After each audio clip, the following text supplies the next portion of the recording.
Hivi ndo vifaa utakavyokwenda kuvitumia kama unahisi kuna mtu yoyote amekufanyia vitu vibaya, iwe ni uchawi au kitu chochote kibaya.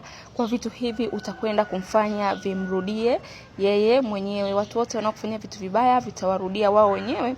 Kwa hii njia ninayokwenda kukuelekeza leo, kwa kutumia chumvi, kitunguu saumu pamoja na kioo, utakwenda kurudisha ubaya wote uliofanywa kwenye maisha yako, utamrudia mtu aliye kutumia.